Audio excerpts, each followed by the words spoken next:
Welcome to this week's Eccentric Minute, brought to you by Eccentric. This week's Eccentric Minute is one of my favorite exercises to do with the K-pulley, and that is the pull-through. Guys, once you've figured out about how far you need to walk out with the K-pulley, grab whatever attachment you're using for the pulley, walk yourself out there, and really push your hips back at the K-pulley. From there, when you hit that stretch, really punch your hips forward, keep your chest up, and try to extend your knees and your hips all the way through. And this is where one of the major benefits of using a flywheel kicks in, as it pulls you into a deeper stretch as you push your hips back into your hamstrings and your hip extensors, so that you really open it up and stretch everything out in the back. This is an exercise that I'm sure your athletes are going to love to hate, but reap awesome rewards from. I really hope you enjoyed this week's Eccentric Minute. Make sure you check them out at eccentric.com to find out everything you need about the K-box and the K-pulley. Being a strength and conditioning professional requires constant pursuit of better knowledge, better methods, and better means. But what if there was a place where strength and conditioning coaches could learn from some of the most innovative practitioners in the world, such as Jeff Moyer, Lachlan Wilmot, William Wayland, James the Thinker Smith, and Kierwenham Flatt? Well, you could find multiple lectures from each of these top-level coaches and a few lectures and examples from yours truly as well, all in the Strength Coach Network. The Strength Coach Network is going to bring you well over 100 different lectures from some of the top practitioners in the world to be your one-stop shop for your continuing education and professional development. So hop on over to strengthcoachnetwork.com/CVASP today and get your 48-hour trial for only $1. That's strengthcoachnetwork.com/CVASPS to get your 48-hour trial for only $1. I look forward to seeing you in the Strength Coach Network. Super fired up. Always awesome when you can get this guy to sit down and share some time with you. Zach, what's good, homie? Not much. How you doing? Doing all right, man. You guys in full summer down there yet? At 100 degrees in there or what? Yeah, last week it felt like it was. It was up to 93, I think. Yeah, got my garden planted and everything. And then it dried right out because it's 100 degrees out. But it's been raining a lot lately, so feels like spring again. Yeah. Well, spring is a good thing. I just need this. We're supposed to get rain today, man. Like, the worst part about everything going on right now is like the initial symptoms are like bad allergies. Yeah, I know. I've been terrified. Dude, everybody that relocates to Virginia, you get the worst allergies ever. So I'm walking my dog, and I'm just like, I know. Please don't look at me. Every day I wake up, I'm like, oh God, I've got coronavirus. Yeah. Yeah, everybody, and there's like 3 senior homes like right around my complex. Sure. So I'm like, I put a hood up. I'm like, oh my gosh, I don't want these poor people to see me. I'm walking to the other side of the street. I'm like, oh no, don't mind me. I'm just the guy with the little dog walking around here. How you doing, bro? Otherwise. Let me see if I can pull this up on my iPad real quick. Everything else is going good.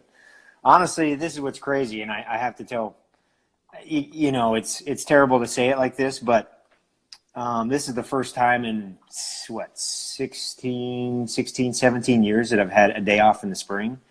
So, how it's happening, it's terrible, and that sucks. We're missing out on baseball season and whatnot, but I've never had a Saturday or a Sunday off in the spring to actually do housework, to, actually get a day to work in the garden and things like that. So, I mean, I'm trying to take advantage of the time off because it's never happened and it'll probably never happen again.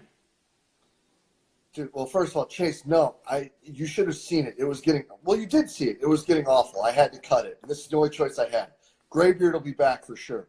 But no, dude, I think it's funny too that there's like kind of been a rebuttal to a lot of these talks by people on different platforms. They're like, do coaches even know how to turn it off? And it's like, well, most of us right now are still in that like shock, like the Final Four's this weekend, like should be this coming weekend. Like there's a lot of us, I think, that are still just trying to figure out, what do I do? Because this has been so much of what we do.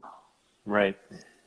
And it's been a problem for so long because people argue about everything that we do training wise, but now we have people talking and sharing, and it's like, but now you don't want us to talk and share because we're trying to figure out what to do with all this free time that we've never had.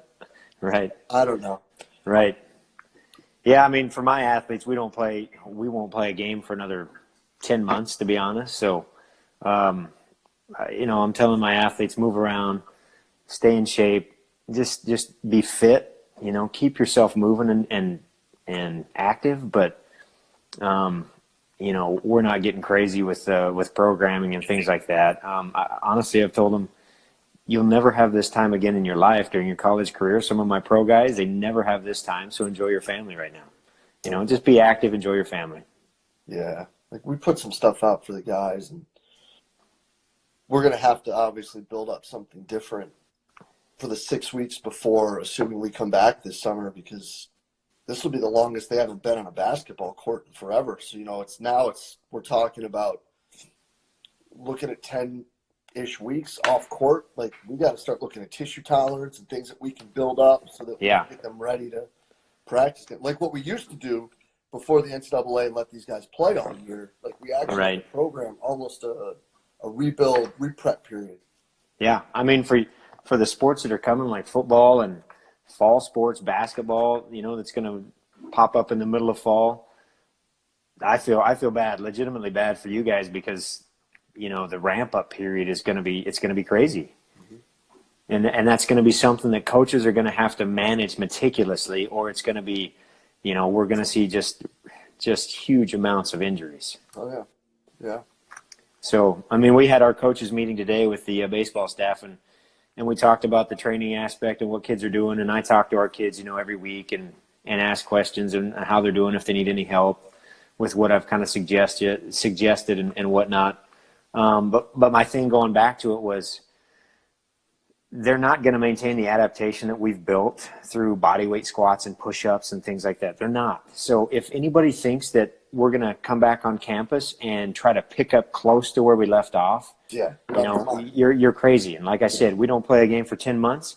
So I have the time to do that. I feel bad for the teams that don't have the time to do that, but we've got to start from square one, to be honest. When they get back on campus, we're not going to play and pretend like, we've done a bunch of stuff and we've worked real hard and now we can jump back into training. We're going to start back at square one. We'll build up our workload tolerance slowly and progress these guys into movement and speed, and everything will start over at a foundation level. Zach, a question right off the bat before I even get into them. You put out a tweet about periodization the other day, but would love for, and 100% agree, this is from my guy Chase up at Rhode Island. But would love for you to elaborate on your take on periodization a little bit. Yeah, to be honest, I hate saying, really I need to preface it first by saying, Western or linear periodization, what typically is thought of as periodization, to me doesn't apply to team sport anymore, if it ever did. It's more for it's more for an individual sport. You're peaking 1 or 2 times a year a lot of times with set out periodization models. Team sports they don't have that luxury. So we're not going to have long training blocks because there is no off season anymore. There's no true off season, regardless of what sport you play. If it's team sport, there's no off season. So I can't have these long drawn out blocks in preparation for a 1 or 2 or 3 week peak at a certain period of time. It doesn't happen. That doesn't apply. We need periodization. True periodization, I guess, should be, it's just kind of it's a map of your programming, right? A guide of sorts to where it wants to go, but we've got to be agile in that map. And we know that there's going to be different routes along the way. We're going to have to, maybe a road's closed or something like that, and we've got to jog off the path a little bit. It's got to be agile. Everything we do has to be agile. And we have to account for the readiness of the athlete, the time of the year, how much playing they're doing, how much technical work they're doing. That all goes into it. A lot of times periodization doesn't account for that. I think periodization, I also think that people, if I could piggyback on that, I think people look at it too much and they think this has to be like planned out to the set and the rep and the density and the day. Periodization can be, here's 2 weeks and we're going to evaluate. Like if you're planning on changing, or at least having the opportunity to change, aren't you periodizing the program? Like, especially like, Chase is in basketball too. Like, until now, you never get any time. Like, there's no break. The only break you get, you want the guys to get away, So Right. like, I think people get too caught up, and it's like you need your intensification block or your hypertrophy phase or whichever form of periodization you're doing. But really, it's just like, is it working? Okay. Is it not? Okay. That's when you need to change it. Yeah. That's periodization. Like, Yeah, exactly. I mean, there's no perfect program. There's really only optimal for your situation. And so I love what Mr. Doyle up in Iowa says. He says that the best program is the one that you're not on. mm-hmm. Right? So it's the next one that's coming. That's the best program for you. You're already adapting to the current program. Let's change it. That's the best one that's coming. Now, another question popped up. I think this is a good one since you started to touch on it a little earlier. But, with this break, is there anything that you would say is most important to keep in mind? Like, how are you going to start to get them back into it? You said you're going to start from ground zero, but, like, is ground zero going to be the same for everybody? Is it going to be, tiered like you normally have it with your guys, or how's that going to work? Yeah, I mean, that's honestly, that's going to be tough. It's going to be, we're going to have to use our eyes and our common sense, to be honest. No, I don't think it's going to be, I'm not going to be able to use it tiered like it usually is with an advanced group, because right now the advanced group, some of my advanced guys have no access to equipment, so it's only body weight work for them. So yes, eventually, after maybe the first 4 or 6 weeks, they separate back out into their groups. But that first, maybe 4-week period is a reintroduction to training, right? It's similar to our foundation program with our incoming guys in the summer, where we're going to have to build workload volumes for speed work. So, we're going to start with tempo runs and build-ups and progress, honestly, extensive to intensive over the course of that week or month or 2 months. And then as we kind of build that foundation and that base, then maybe we progress them back into what they were previously doing. But, speeds are going to have to start out at submaximal speeds. We're going to have to build intensity in those. The same thing in the weight room, When we re-intensify or reintroduce training from summer periods, when guys are playing summer ball, we generally start in like a 50 to 70% range. And honestly, we handle clusters a lot more at that time, but it's very, very, very submaximal, right? So it's going to be extensive to intensive, and we'll build those workloads as we go. Yeah, I dig it, man. So how do you plan on measuring? How do you measure wellness, readiness, on a daily basis? So honestly, if you want, this is what we were doing this season. We simplified everything. So as guys come in the weight room, I ask them, how do you feel today, right? Everybody asks that question. We used to do it in a Google Sheet, and they filled out an app and all this stuff. Well, we don't have access to an app currently. So I had a question for them. How do you feel? And they had 3 answers: alive and well, barely alive, or I'm dead, right? And we adjusted training based on that. That's all it was. Man, I'm dead today. It opened up the conversation. I'm dead today. I didn't get much sleep. I was up late studying. All right, well, here's how you're going to handle your training. All right, guys that felt alive and well, great. Here's how we're going to handle your training. You can go up a little higher on intensity if you feel like it. All right, if you want to, go up to a heavy single on such and such lift, have at it. Guys that are dead, we might do a little bit of recovery training. I don't want you doing this movement at all, or you're going to do 1 to 2 sets on every movement and get out of the weight room. So we simplified the process as much as possible. I dig that. Now, how much leeway did you give them too? Like going through a warm up, if they were like, I'm starting to feel a little better, did you let them? Yeah, so up or down or whatever. So yeah, they have control of their own workout in season, and we've used this for a long time. They have full control of their workout. So I basically put brackets on everything. There's options, so to speak, on everything that they do.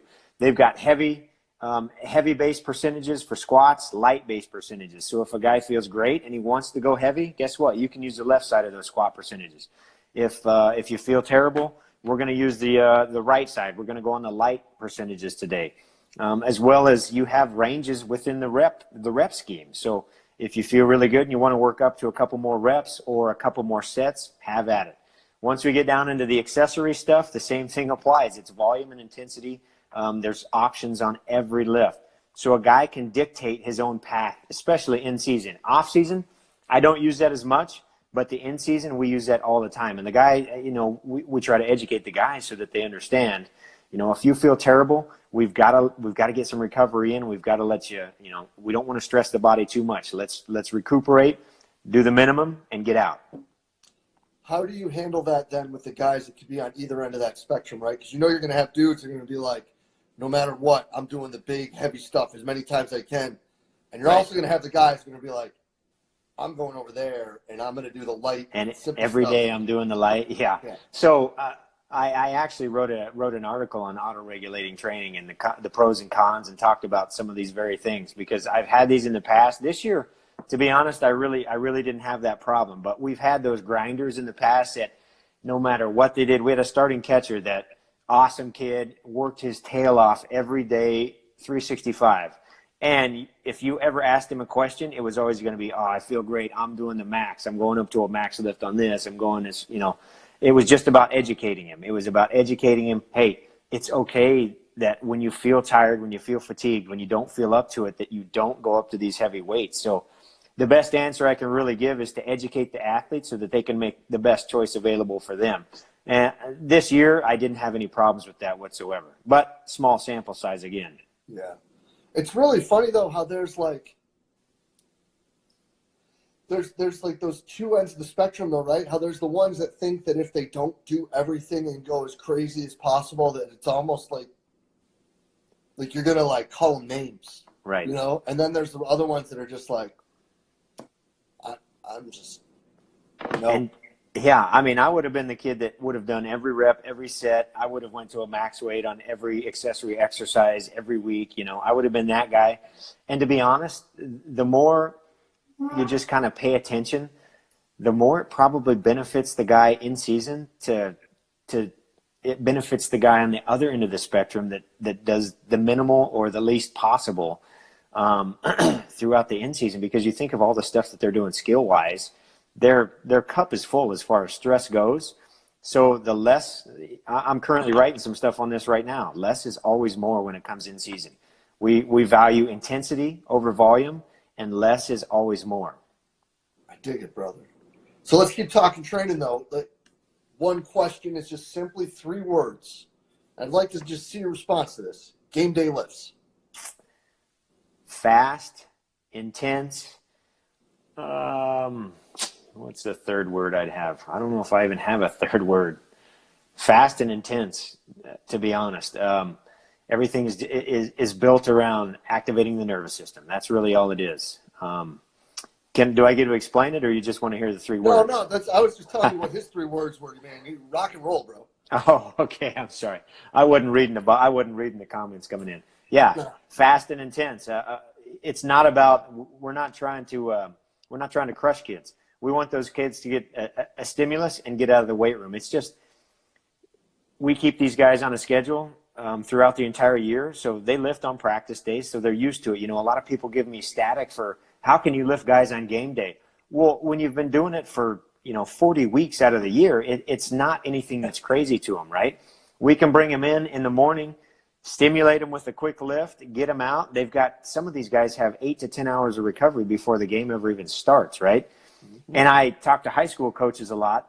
A lift before you go out on the field for BP is one of the biggest PAP effects you'll ever get in your life for your athletes, right? We've all known as athletes, you get a lift and then you go out and do your skill work and you're like, man, I can't believe how good I feel, whether it's basketball, throwing a baseball, swinging a bat. You feel powerful and explosive right away. And so I tell high school coaches, you can use this to your benefit. Eliminate your warm-up, do a 20-minute, game day lift before you go out on the field. It's another way to get a lift in during the in-season. And your guys will be swinging the bat faster and harder from swing one than they ever have in their life. They'll feel great. I love it, dude. We do it the day before, but we also have guys like, what's crazy, man? Like, we have guys that come in and they do like a modified, like, feel-good bodybuilding workout the day of games for basketball, right? Like, everything you do with basketball is going to ruin your shot. But, like, our leading scorer would not – he broke his sternum in the middle of the season. Comes back, does not miss an extra one of these lifts on game day. And it's just Wow. some guys need it. Effect might be, though, bro, honestly, is the lump 3 feet above their ass. Yeah. Yeah. Look good, feel good, play good, right? Yeah. Yeah. I mean, some guys need it, to be honest. Some guys perform better when they have that, when they get up and move around the day of, right? A lot of athletes, what we saw early on when I was at TCU, athletes would want to sleep in, and we'd say, it's a game day, sleep in. And it was a complete change to their schedule, so it turned out to be almost like jet lag. When we go on the road, we're sleeping in, right? You're staying in a hotel, you're not up moving around. And the first year or two, it was jet lag for these kids, and we'd come out slow and look just tired on a Friday night. And there's something to it to get these guys up, move them around, keep them in their regular routine. The pro athletes, the MLB guys, they have to lift game days. They have no other choice. When do people think they lift?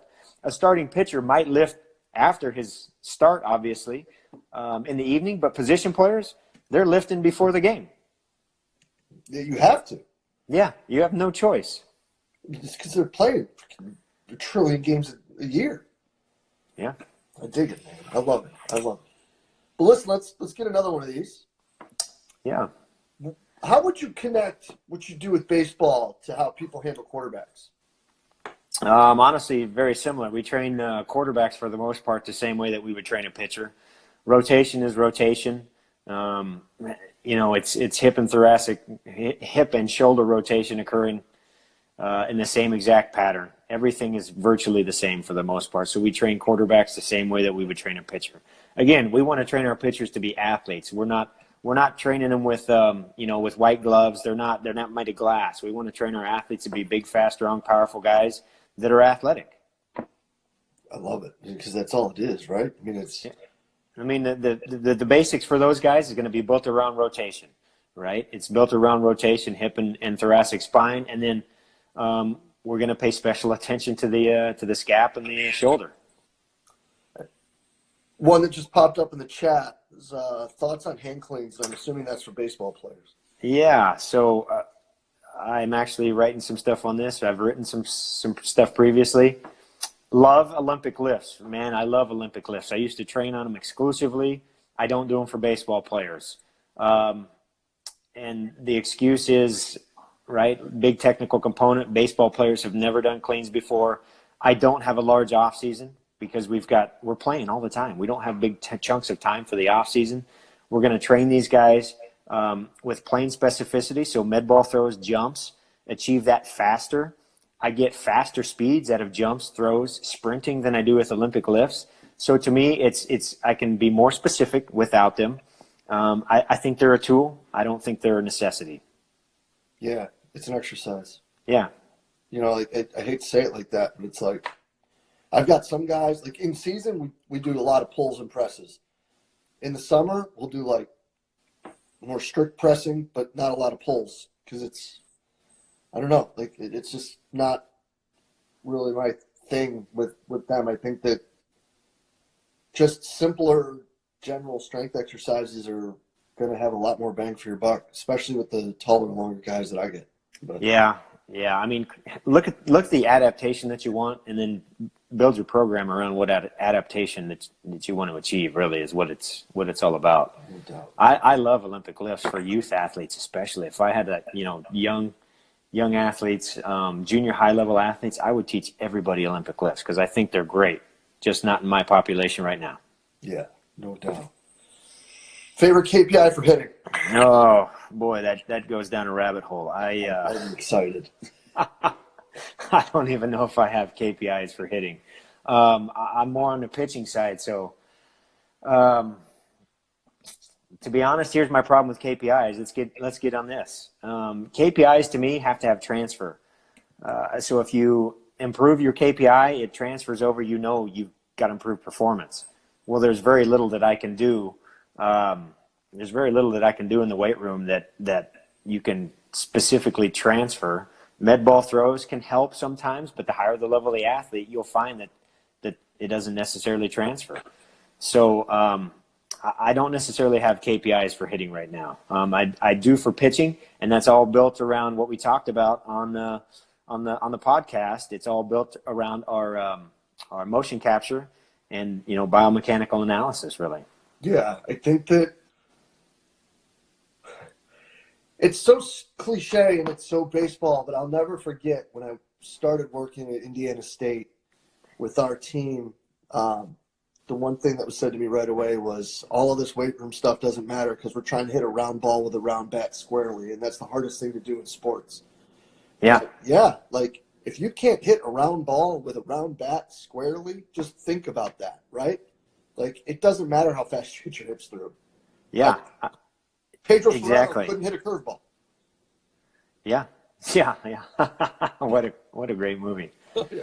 But you think about it. So, we've got blast motion, which you put it on the end of a bat and it measures, bat speed and time to contact and all these, it gives us all this analysis on what's going on with your swing.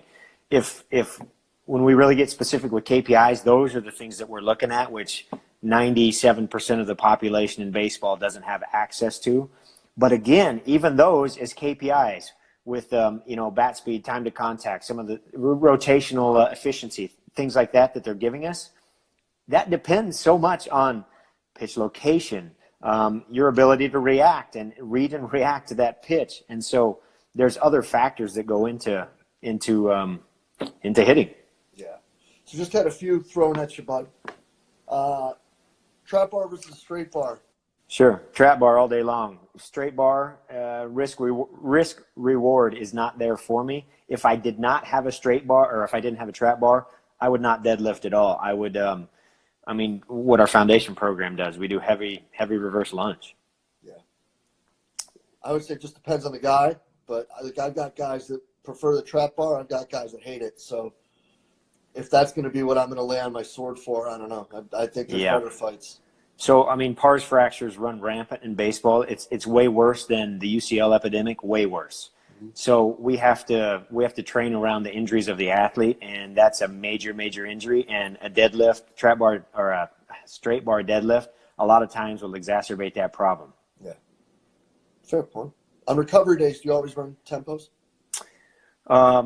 Yes and no. It depends. But, tempo is one of our main variants for recovery when we start talking about like just building general aerobic capacity. Tempo runs are a huge mean for us. Yes. I like them too. Especially because I get my guys outside. I mean, that's probably the biggest part of it is getting them outside, getting them off the hardwood. But yeah, love tempo runs. Questions I don't know if we can really get into. Boy, that's a deep one. Thoughts on exercises to ensure spinal engine is working optimally. Whew. Fire. That gets real deep. I don't even know where to start with that. It's training rotation, right? Understanding how the body works. Understanding that kinematic sequence, especially in pitching and hitting, is what's important, to be honest. But yeah, the body, every movement we do is rotation, right? It doesn't matter sprinting, swinging, hitting, throwing. It doesn't matter. Everything that we do is rotation in nature. Yeah. Let's see. What do you like next? Thoughts on the hand-supported RFE split squat? Yeah, I actually like it a lot. That's one thing we've moved to. The rear foot elevated split squat. We've moved to in the last few years, and we've used a lot of hand-supported stuff to take away the aspect of balance because we limit force output when we have to balance, right? So we're increasing force output. So I actually have guys that do single leg RDLs, single leg dumbbell RDLs. We hold on with an opposite hand a lot of times at different phases of the year so that we can really use some weight on that. I mean, I've got a pro outfielder that went up to 150 pound dumbbell in one hand for sets of, I think, 5 to 8 on a single leg RDL. So Chase and I talked about this last week or the week before. I don't know. We've been doing so many of these. Do you think that when it comes to that part of that necessity with the byproduct of that exercise is that balance, stability, whatever we want to call it, when you're using when you're using those exercises? Like, do you feel like that might possibly be like part of the good. derivative of the strength curve? Like that's important to train as well, but also being able to load them up more is just as important. Yeah, I mean, I think I think there's benefits to both ways, to be honest. And we use both variations, but there's certain times of the year where we're going really, really heavy that I get away from the balance and stability being the limiting factor. Yeah, no, I get you. Now, this has been asked twice, so we might as well ask it, or it's going to keep coming up. Using the strap with your rotational work. Yeah, honestly, I love it. I love it to death. And I won't go there, but what you get out of it is the pelvis rotates slower than the arms, right? So the pelvis rotates about 3 to 4 times slower than the arms in rotational exercises. So when you're using a cable machine, what's that strap? Your pelvis rotates. It doesn't. It can rotate it as fast as speeds as you can make it move, essentially, and the weight stack won't jump on you. So for those that don't have, pneumatic air resistance and Kaiser machines, you can rotate with maximal intent on a cable machine, on a free motion, for instance, that we have, and the stack isn't going to jump on you. So we can implement some loaded strength work for the pelvis that is maximal intent. But there's so many options. It gives us so many options, and it goes back a little bit to that previous question with the spinal engine. There are so many options that we can do to get feel and to pattern movement for especially our pitchers, but our hitters as well, to pattern movement that they're going to utilize. I like to use it for feels. So we, the true conjugate system created by Verkhoshansky's mentor was strength movements for feel and then back to your skill work. And we actually use that with our pitchers where we superset back and forth some of these things. Get the feel of it, get that thing strong in a certain position and feel that position, hold that position, and then let's go out and transfer that into your skill work and back and forth, right? Contrast method. Yeah, similarly, that could fit in like with what we were just talking about too, right? That lighter end of those rear foot elevateds, kind of like what Gray used to talk about with the FMS stuff when you would do whatever he would call it, the resistance. Yeah, you're feeding the compensation is what you're doing. That's exactly what we do, whether it's with the the core velocity belt is something that I use a lot with our advanced athletes, and this gets down the baseball rabbit hole and not necessarily a strength and conditioning, but it's performance. But we use the core velocity belt, the what's that strap, we use those things to feed those compensations a lot of times, and sometimes we actually assist the compensation so that those, and then we go back to our skill work so that there's motor learning continually taking place. Yeah, because if you don't know what's going on, you don't know how to fix it. Right. So what is then, when you come back, right, you're going to get into the basic and start moving all that way.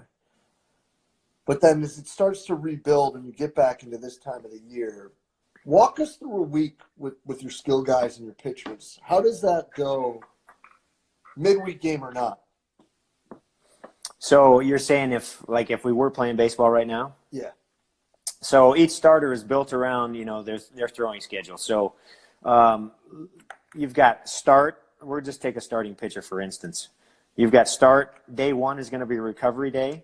Day 2 is going to be a lift, usually total body, but it's lower body dominant. Day 3 is going to be off/recovery. Day 4 is going to be a lift again, total body, upper dominant.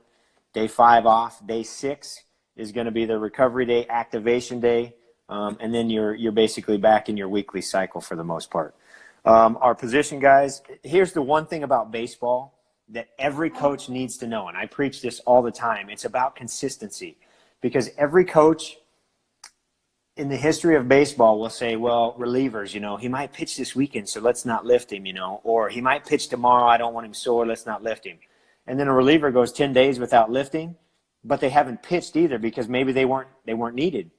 And before you know it, you've got 2 weeks you haven't lifted. And now we lift him, and the kid's sore, complains to coach. Coach gets on you. Well, I can't have this kid sore. We're going to cut lifting. I can't have this kid sore. We need him this weekend. We need him, such and such game. And it was a model of continually just detraining guys, right? So we put in the model of a Monday, Wednesday, Friday for us. That's what kind of worked, Monday, Wednesday, Friday. We stick to that model with our relievers, with our position guys. We stick to that as well as we can. But I have a coach that that is awesome about making sure that we get our work in and we don't miss lifts. We adjust it basically to our schedule, intensity and volume to our schedule, but it's Monday, Wednesday, Friday throughout the in season for us for the most part. Yes, relievers, position players, and then they're all built around their individual schedules and things like that. I dig it, man. I like that, and I think that a lot of people get a little bit nervous when it comes to all of those things, but I think at the end of the day, like,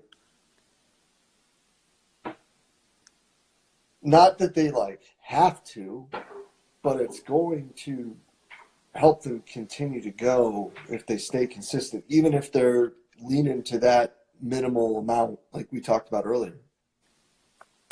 Yeah, consistency is the number one for me. My in-season programming principles, consistency is the number one thing. Maintain consistency because you can build strength in season. Our in-season period is so long, it's longer than the off-season. There's less breaks. So that in-season, my guys are stronger in the in-season period than they are in the off-season because of that, because of consistency. We don't miss anything for Thanksgiving. I'm sorry, we don't miss time like we do in the fall for Thanksgiving, for fall break, for finals. We've got basically a 2-week window where you've got a study week and finals. You miss 2 weeks. So the in-season period, there's none of that because we're playing baseball every day. So we don't miss our lifts. Our guys get stronger. So we hit higher numbers in season than we do off season only because of consistency. And it's really funny that if you're consistent all the time, you don't have to put the hammer down all the time. Exactly. You don't have to worry about soreness. You don't have to worry about stiffness and all these other problems that jump up when you miss, 4 days in a row of training or a week or whatever the case is. Oh, dude, I love that. So then let's get another one of these from earlier.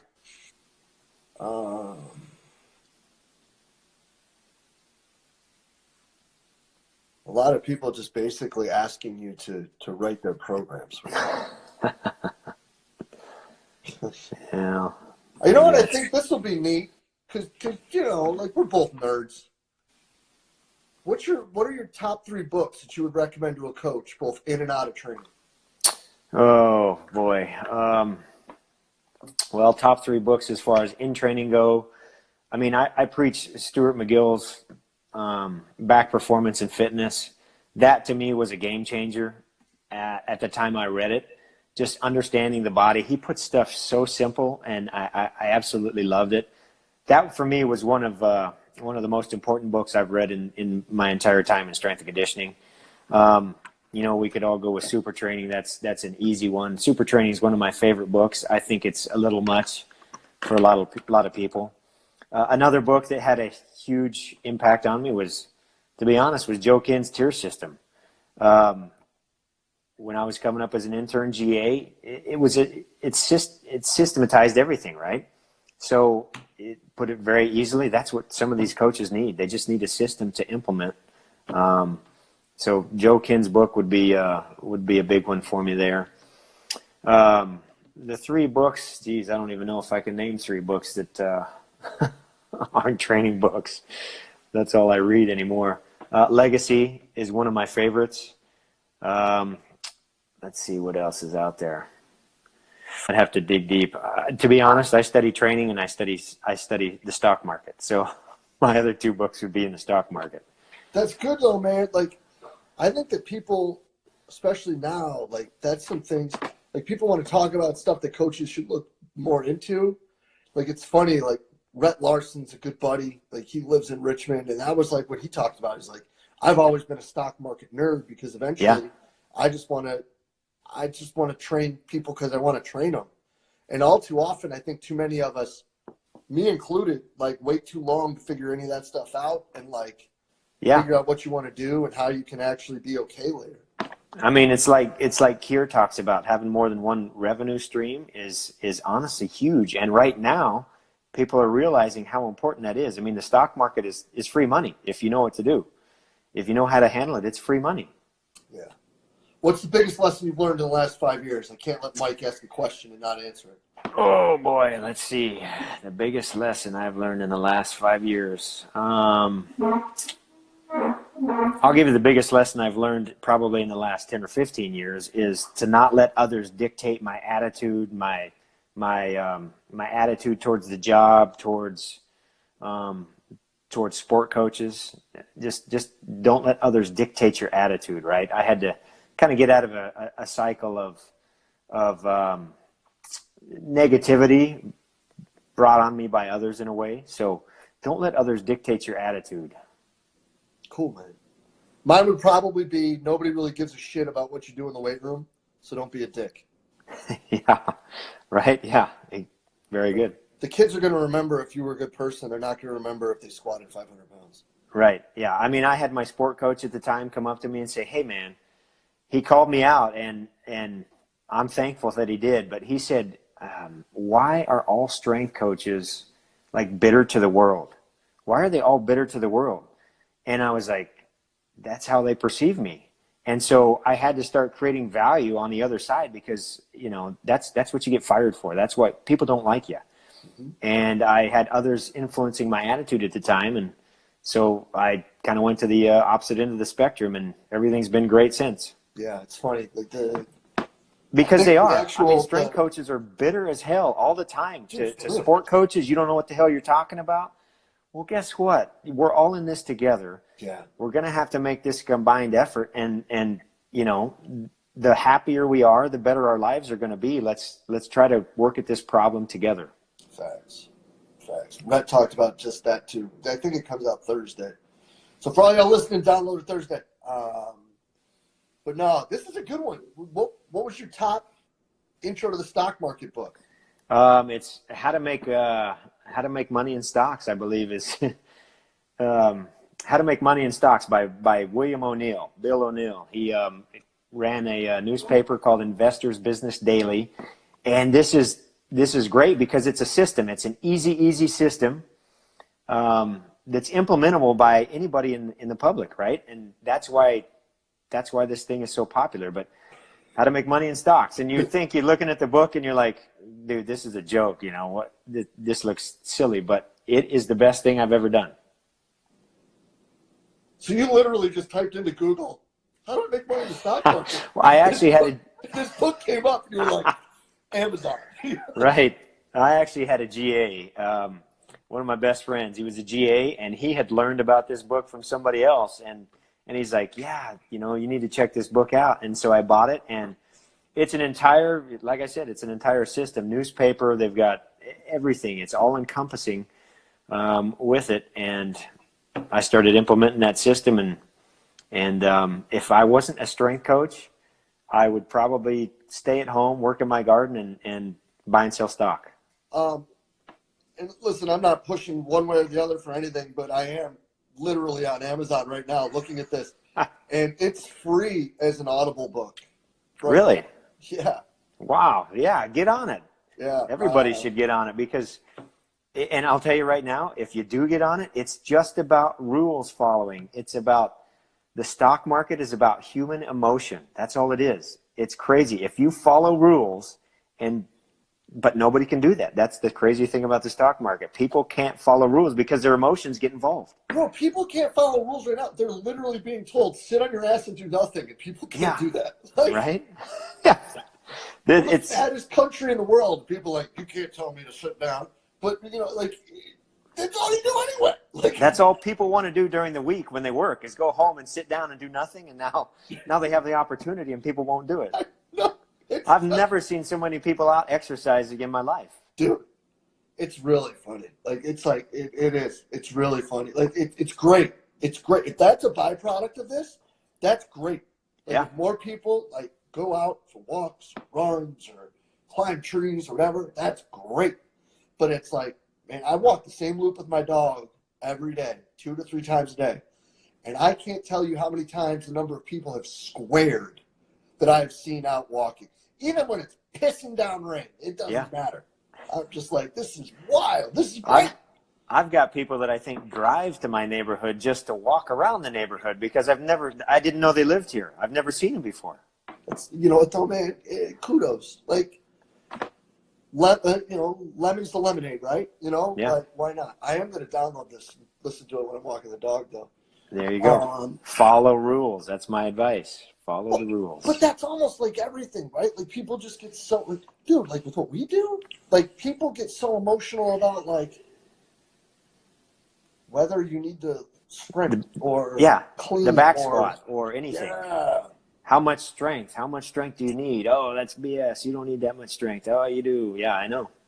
I don't know, man. It's wild. Like, so I like this question, actually. Does it matter if you split up your sprint work from lifts? And can it always change based on the schedule? Well, that's the issue, right? It's optimal versus perfect. In a perfect world, yeah, we'd rather not do that. We'd love to sprint first. For me, it's sprint, power. Everything goes in order of CNS demand and speed. So sprinting's first on the totem pole, power comes next, jumps, throws, and then your lift. But too many people, you can't do that. It's not always perfect. So a lot of times you have to. Charlie Francis would say you'd prefer to sprint before you lift. But again, if you've got a 6 or 7 a.m. workout, you might get more out of lifting, a quick stimulation lift in the morning and then coming back in the afternoon and sprinting. So you've got to figure out what optimal is. Sprinting needs to be done in freshness, right? Lack of fatigue. We don't want to be tired when we're trying to gain speed, but you've got to figure out what optimal is for you. Yeah, I couldn't agree more with that. And I think that sometimes the real world screws everything up, right? Like, with more and more teams and more programs getting their own facilities, their ability to schedule as they please, you would hope that more and more of accommodating to, rhythms and things of that nature occurs. Yeah. So that you can train everybody from 1 to 4, right? And everybody's wide awake and had 2 good meals, and the other stuff's out of the way with school and this, that, and the third. But yeah, it happens, bro. Yeah, it's tough. I mean, especially for small schools that have a 3,000 square foot weight room and 25 sports to train. I mean, there is no perfect program. It doesn't exist. Yeah, no doubt. And then weather gets in the way. Shoot. Yeah. That's not easy, man. Yeah. It's easy to talk about, right? And say, oh, you got to do this. But no. Like, how do you can't one way or the other. I got to ask this one. And this is from Coach Clay. He was and this is going to kind of fit in this. What would you like to see mentality-wise and skill-wise when it comes to training from the freshmen that come in? What I need to see, and we've been seeing it a lot more, is I want to see guys that can move, that are just athletic in nature, can move, right? And I talk about this in Movement Over Maxes in our foundation program. We want our guys to be able to sprint, to jump, to land, to be able to squat, to hinge, to press, to pull, and stabilize, right? Single leg, core. Those are the basic foundation movements that we want. And then if we have those, guess what? We can build on top of that pyramid, right? We can build the athleticism that we want. But those are we just want movement competency. That's all. Mm-hmm. What you find so often in baseball is kids don't know how to jump. They've never been taught how to jump, how to land. And to me, we use snap downs in that program, and I see a lot of turmoil on snap downs in social media. People saying, well, that's not how you jump, that's not how you land. And true, it's not in real sport. And, the thing I would say to that is when they document these pictures and say, this isn't how you land, they're showing the elite of the elite of the elite. We get NBA videos and NFL combine guys that are landing on one leg in awkward positions. Well, guess what? My incoming, 164-pound pitcher isn't an NFL combine freak, Jumping is a strong stimulus for training. And I need to teach these guys how to land, how to jump and how to land correctly before I can even implement more advanced training strategies. I'll give you an example. I had a kid when I first got here. We were doing the warm-up, and I was teaching standing broad jumps. I had a kid tear a meniscus doing a standing broad jump in a warm-up one time. You other strength coaches out there that are listening, the young strength coaches, imagine what you have to tell a head coach when he says, how the hell did this guy tear his meniscus? And you say, well, we were doing some jumping stuff in our warm-up. He tore his meniscus doing a standing broad jump, which I could probably bring, 200 10-year-olds in here and do standing broad jumps for an hour and everybody would be fine. But this kid tore a meniscus doing a standing broad jump. I have to teach snap down so the kid understands how to accelerate his body down and get into a landing position. I have to teach him. Yeah. I think we take too much for granted, and I'm super guilty of that. Learning so much from Doc and like thinking that you just build the qualities and all that. But I think that that's a super point that I think that we need to all be a little bit better at. Yeah, I would agree. I have a point on that if you want to dig into it a little bit. When I was younger, I used to read everything I could on Soviet training, right? Advanced training methodologies and Verkhoshansky's, theories. And I thought that was the way. I didn't care anything about form and function, to be honest, right? I was not worried about, insertions, origins, muscular attachments, how the body works, to be honest. And that was one of the biggest mistakes I ever made, was not understanding that form equals function, which is going to give me movement and consequently dysfunction. So one of my biggest pieces of advice for young strength coaches, my interns, I tell them this all the time. You need to be able to understand the body's form, all right? It's not just insertions and origins. Understanding how each of those muscles interact and create movement, you'll be able to understand dysfunction, right? And then eventual possible injury problems. Yeah. That's gold. It's not just about advanced training, right? We need to understand how the body moves and works. That's gold, man. All right, last one. Says great advice on attitude. That said, strategy on building culture. Boy, yeah, I'll let you go because I got one too for you. Well, I might want to hear yours first. Okay. I mean, for us. You want me to go first? Yeah, have at it. Yeah, you got to have good players, man. Yeah. It starts with your head coach and it starts with the players. You're not going to fix it. If you got a team full of dickheads, it doesn't matter. Yeah, I was going to say, does winning breed culture? Does culture breed winning? That's it's the chicken or the egg. For us, it starts at the top. That was going to be the first thing I was going to say. Your head coach is going to dictate that. If you guys butt heads, guess what? It's never going to work. So for us, it starts at the top. The other thing I would say around culture is small things matter. Our coach is awesome at that. He believes in everything that we do in the weight room and how we handle it. And we emphasize that small things matter at all times. There's nothing is, I shouldn't say that, but it's a snowball effect. A small thing gets rolling, creates a giant snowball, and it just keeps building momentum. So we want to teach that those small things matter all the time. Oh, yeah. If your kids believe and your kids like each other and your kids want to work with each other, culture takes care of itself, man. Yeah, players first. Yeah, get to players. Dude, well, but I mean, even more so, right? Like, we've got a really good junior class. I mean, and they're super dudes. Like, they're guys that, like, you would just want to hang out with. Like, they're just, like, good guys. And they lost this team that we went through 2 20-plus loss seasons. Their first 2 years in college, they lost 40 games. And then we came out and kept working. They kept working. They never – now, they had days where they were happy and great and they were frustrated, but they never sat there and were like, woe is me, everything's bad. They always were like, you know what, we're going to be good. We know we're going to be good. We went 24-7 this year. Yeah. There were some changes that were made. There were some new players that came in and this, that, and the third.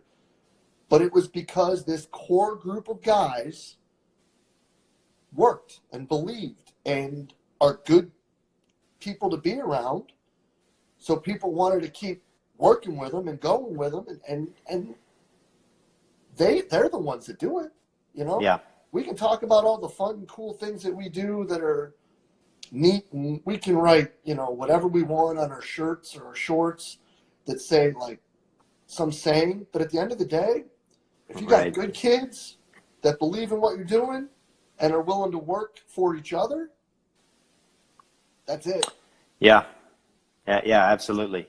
To me, if your best player, if your group of best players are your best leaders, I think that's when you have kind of a perfect scenario, right?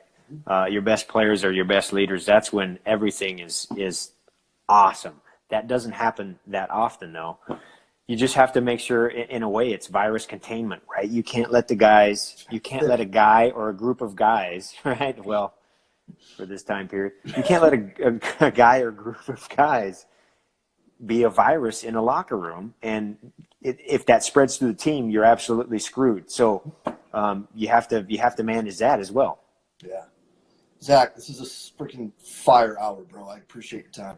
Yeah, no problem. I enjoyed it. Yeah, man. Appreciate you. Great to see you. Glad you're doing great, homie. We'll be in touch. Yeah, take care. Yeah, brother.